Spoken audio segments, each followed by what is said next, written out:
He who darest assert the I may calmly wait, while hurrying fate meets his demand with sure supply. Helen Wilmans. Never affirm or think about yourself, your prospects, your career, or your happiness what you do not wish to come true. Every child should be taught to expect success and happiness, to believe that the good things in the world are intended for him. We can never get more out of ourselves than we expect. If we expect large things, demand them. If we hold the large mental attitude toward our work, toward our life, we shall get much greater results than if we depreciate ourselves and look only for little things. The man who dares not assert the I, with undaunted assurance, with the conscious vigor and determination of one who believes in his divinity, will never do great things, because he will never make the demand that will draw a sure supply. Before one can hope to win out in any undertaking he must be able to say "I" positively, with the force of conviction. He must polarize his mind to the positive attitude. This is the attitude that creates, that produces results in the world of matter as well as in the realm of spirit. The positive man is forceful because he has faith in himself. He forms his opinions without the aid of others and is not afraid to stand for what he thinks. He does not hesitate to differ with others. He is not a mush of concession, like the negative weakling who subscribes to what every one he meets says, thinks, or believes. He makes statements with positiveness, without hesitation. The Bible would never have gained such a dominating place in the life of the race had it referred to authorities to substantiate its statements, had it tried to prove its doctrines. Much of its supremacy has come from its tremendous positiveness, its vigorous affirmation of facts. You will find nothing negative or wishy-washy in the great book. Its assertions are imperious, positive, dogmatic. It is one perpetual hammering, driving home of truths, of great fundamental facts. The biblical writers speak with assurance and authority because of their profound conviction of the truths they utter. They do not argue or plead, they affirm. There is no appeal. As has been well said of the Bible, it never appeals to readers for confirmation. It states. Every line breathes dominance, superiority, and confidence. We find the same imperious dominant qualities, the same positiveness in great leaders of men. They deal in affirmations. They throw themselves with intense conviction into whatever they attempt. They continually, both mentally and vocally, assert their power to do it.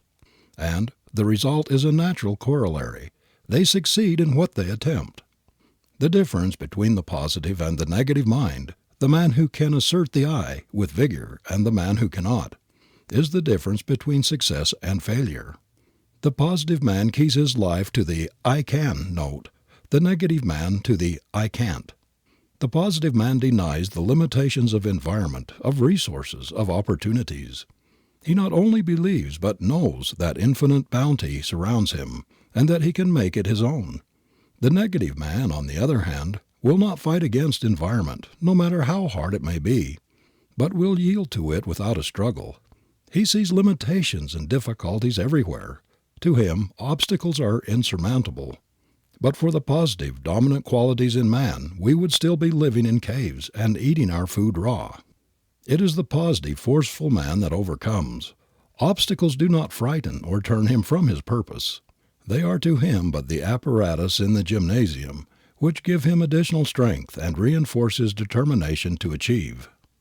He knows that he can command the infinite supply, that the great forces of the universe are working for him, and that he has only to direct them. He knows that it is his birthright to conquer, that the Creator put him here for that very purpose, to overcome, to grow, to ascend, to be godlike. Everyone has sufficient positive power to guide and direct his own life if he will only use and develop that power. If he does not use it, he will lose. If you do not think and act for yourself, if you do not assert yourself and push your own way, the forces about you will take command and push you. Remember this: when you are pushed you go downhill, and when you push yourself you go uphill. Everyone is either pusher or pushed in this world. Even the kingdom of heaven is taken by violence. He who would attain it must be aggressive for truth. No namby-pamby weakling who is afraid to stand on his own feet and fight for the right can get there. If you ever expect to do anything to justify your existence, quit looking for some outside agent which will move your life train. Your power is coiled up right inside you. There is where your engine is. The name of that engine is I. Use the great force at your command. Get up steam and forge ahead.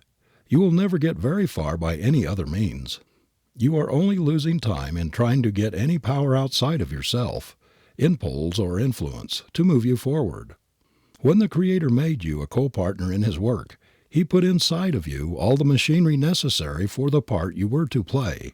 Claim what He intended for you. Develop and use your machinery, and no power on earth can hold you back from the goal that you set for yourself. Say to yourself, "It is my duty to make good, to obey that inner urge, that ambition prod which ever bids me up and on. I am resolved never again to allow anything to interfere with the free and untrammeled exercise of my physical and mental faculties. I will unfold all the possibilities that the Creator has enfolded in the ego, the I of me. There is no lost day in God's calendar, no allowance for waste, and I am determined henceforth to make the most of the stuff that has been given me, to play the part of a son of omnipotence."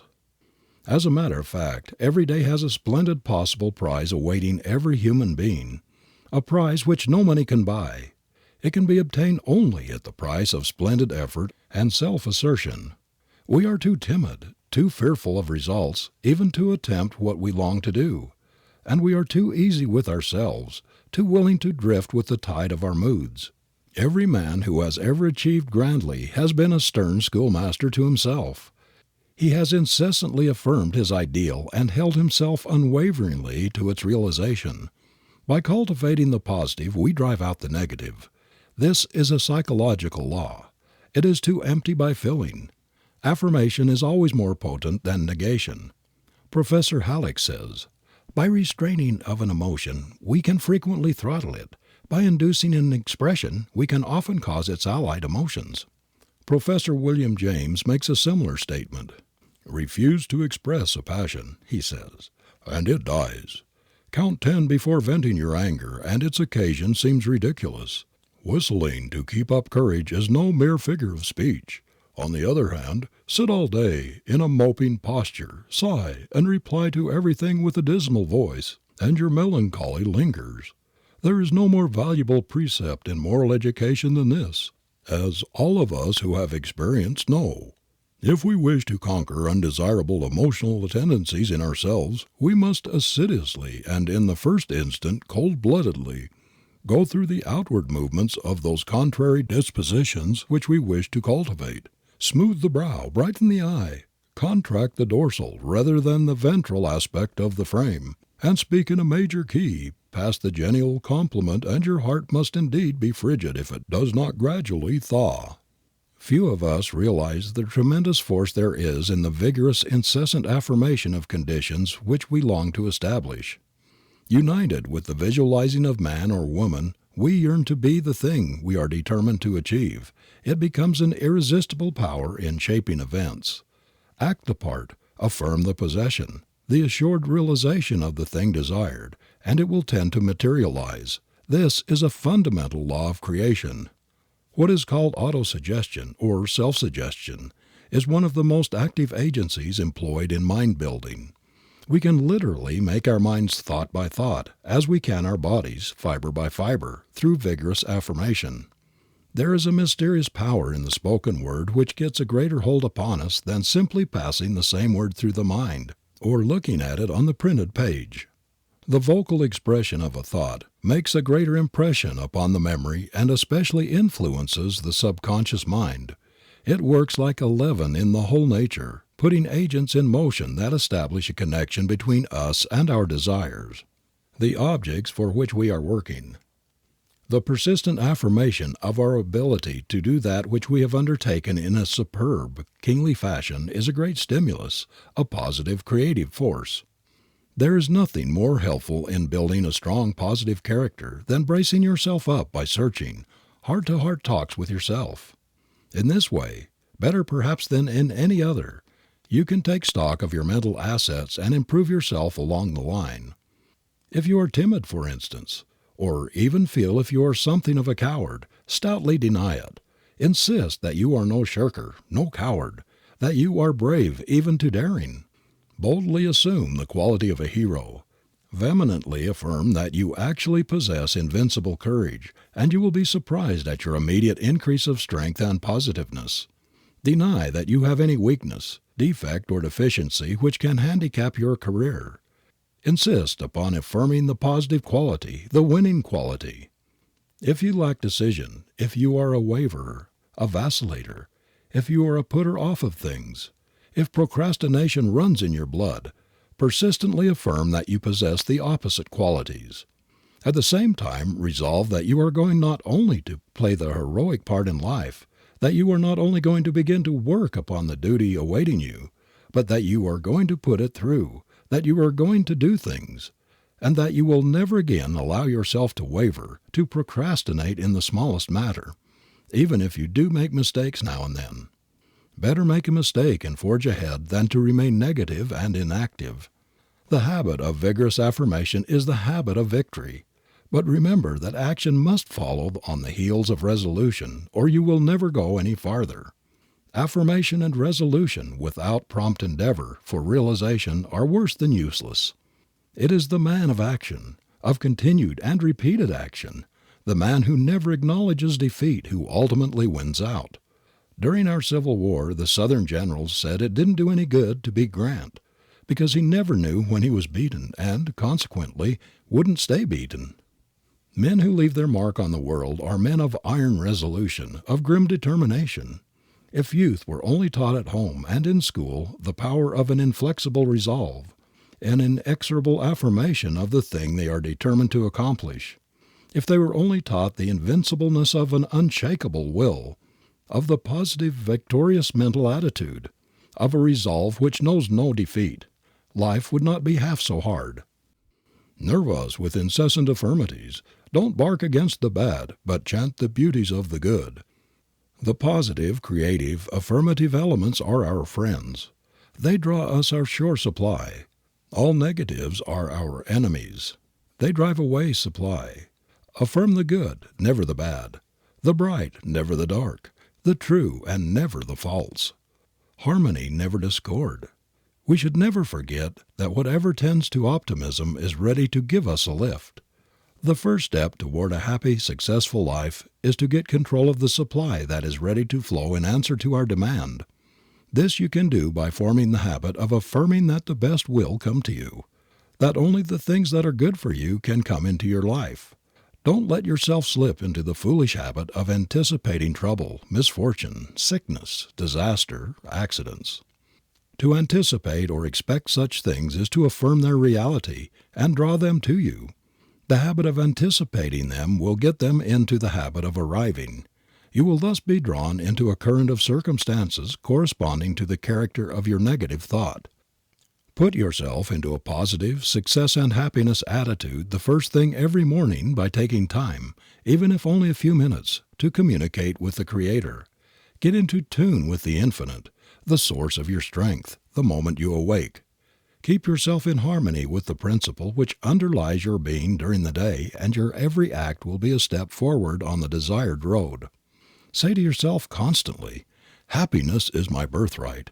I was made to exalt in life, not go about with a long, sad, dejected face as though it had been a bitter disappointment, as though I were a misfit in the world. I was made to radiate joy and gladness and go through life as a conqueror. I am indeed a child of the Creator, and I know that I am. It is a positive insult to Him to go through the world as though I were a beggar, a slave. I bear the image of the King of Kings, and it is my business to make all men see the likeness. It is my duty to prove my divine heritage by radiating royal manhood." I know of no practice which will do more for one's growth and life enlargement than the habit of rising above one's moods and discouragements through perpetual affirmation of one's divinity. If, for example, you get up in the morning feeling negative, blue, and discouraged, if you don't feel like working at anything, just go off alone and have a good heart-to-heart talk with yourself, something like this: "Now look here, young man or young woman, none of this. You are going to do a grand day's work today. You are going to get right out of this condition. You have had enough of it. If you are a real man or woman, you will rise above your mood and wring victory out of this day, even though it looks so unpromising. It does not matter what comes or what goes, what happens or what does not happen. There is one thing I'm sure of, and that is I am going to be positive, creative, to get the most possible out of today. I am not going to allow anything to rob me of my happiness or my right to live this day through from beginning to end, and not merely to exist. I do not care what comes. I shall not allow any annoyance, any happening, any circumstance which may cross my path to rob me of my power and peace of mind. I will not be unhappy today, no matter what occurs. I am going to enjoy it to its fullest capacity. This shall be a complete day in my life. I shall not allow the enemies of my happiness to mar it. No misfortune in the past, nothing which has happened to me in days gone by, which has been disagreeable or tragic. No enemies of efficiency shall be guests in my spirit's sacred enclosure today. Only happy thoughts, joy thoughts, friend thoughts shall find entertainment in my soul this day. No negative thoughts, none of my enemies shall gain admittance to scrawl their hideous autographs on the walls of my mind. There shall be no admittance today except to the friends of my best moods. I will tear down all black, sable pictures and hang in their place pictures of joy and gladness, of things which will encourage, cheer, and increase my power. Everything which ever handicapped my life, which has made me uncomfortable and unhappy, shall be expelled from my mental kingdom this day and every coming day. If you make a resolve like this every morning and live up to it during the day, you cannot help being positive, productive, creative. The positive mind repels all thought enemies that would hinder progress. Doubt, fear, despair, worry, these have no place in the creative brain. They are products of the negative mind. The man who would bend circumstances to his will cannot afford to harbor them.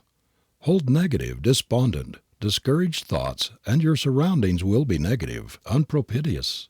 Hold positive, confident, hopeful, cheerful thoughts, and a congenial environment will manifest itself. It is wonderful what right thinking can accomplish even in a naturally weak, negative mind. The insistent and persistent holding of the positive thought, the assurance thought, the self-confidence, the self-faith thought, the determined effort to think and act for oneself, to direct one's own forces will gradually change a negative, non-productive mentally into a positive, creative one.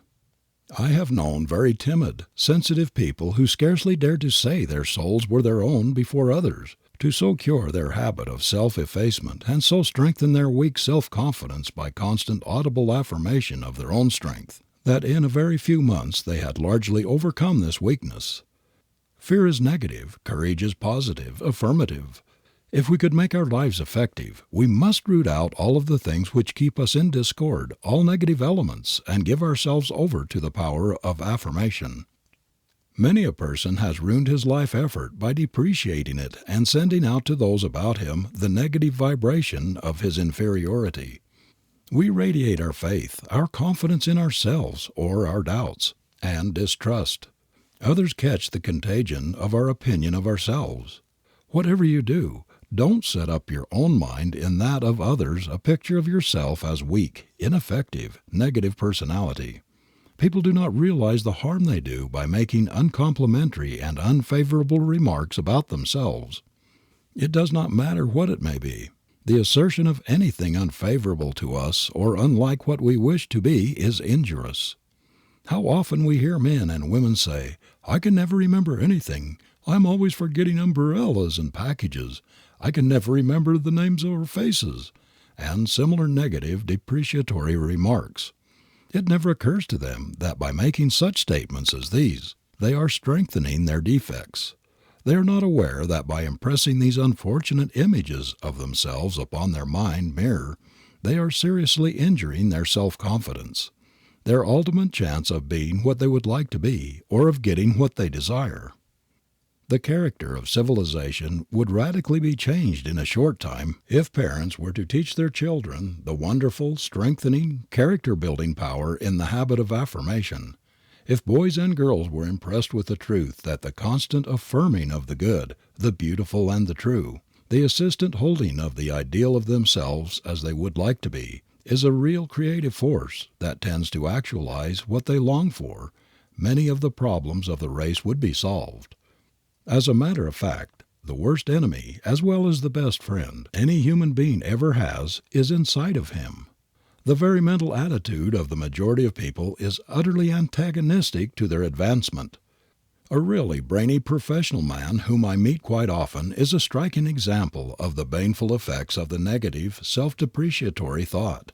He wanted to do something big in his line, but he has had only mediocre success, and in consequence has so soured on life that he seems to have lost the power to enjoy himself. The truth is, the early contracted habit of self-castigation and unfavorable comparison with others who were more fortunate at the start has stayed by him through the years, and practically disqualified his mind for real enjoyment or for making the most of his talents. Another negative character of this type is a man in commercial life who is forever recalling his lack of opportunities. He never tires of referring to the fact that he was handicapped at his very birth by a slovenly, slipshod father, and that all through life he has been placed at a great disadvantage compared with other men. He believes and constantly affirms that he is unlucky, that he has never been at the right spot at the right time, that no matter how hard he works he feels a mysterious something holding him back. Some malignant fate or destiny, he complains, is always tripping him up, thwarting his most strenuous efforts, overturning his best laid plans. Through its machinations, though he has worked harder than anybody else he knows, he and his family have remained in poverty, while his associates have become prosperous. The cause of this man's failure is not far to seek. It is plain that he started wrong and has been going wrong ever since. He has been talking failure all of his life, affirming hard times, poverty, ill luck, and disappointment. He has been sowing thistles and all sorts of ill weeds in his garden, and yet he wonders why his harvests have been so stingy, so blighted, and overshadowed by weeds. Affirmations, acts, motives, ambitions, mental attitudes are seeds sown in human gardens. Their character determines what our harvests shall be. Our future reaping depends entirely on our past sowing. What we are enjoying or suffering today is the result of yesterday's sowing. We are reaping weeds, thistles, or beautiful flowers and luscious fruit according to the seeds we have sown. The only soil in which our good seed thoughts will flourish is that of mental harmony. In this fruitful ground lies the secret of all efficiency and happiness. To come into unity with the Author of our being is to realize perfect mental harmony.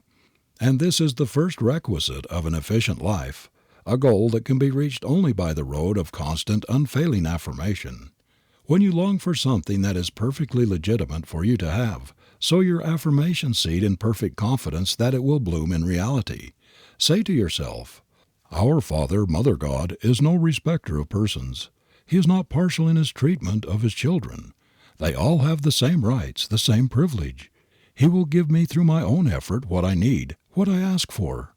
The poorest, most ragged wretch that crawls has just as many hours in his day as has the ermine king. I can and I will do what I long to do. I will be what I desire to be." Affirm this again and again to yourself. Do not wait for an opportunity. Make your opportunity. The power of affirmation will work miracles for you. Most people seem to think that if they were only in an ideal environment, without worry or anxiety regarding the living-getting problem, if they were free from pain and in vigorous health, they would then be perfectly happy. But, as a matter of fact, we are not half so dependent for happiness upon environment, upon circumstances, as we imagine we are. False ambition, envy, and jealousy are responsible for much of our uneasiness, our restlessness and discontent. Our minds are so intent upon what other people have and are doing that we do not get the tithe of the enjoyment and satisfaction out of our own work, out of our own possessions, that they should afford us. We think so much about what others have and spend so much time wondering why we cannot have similar things that we do not see the beauty, loveliness, and sweetness in our own environment. We question and envy when we should affirm and realize. We neglect the most potent means within our grasp, the miracle working power of affirmation. The supply will come in answer to our demand.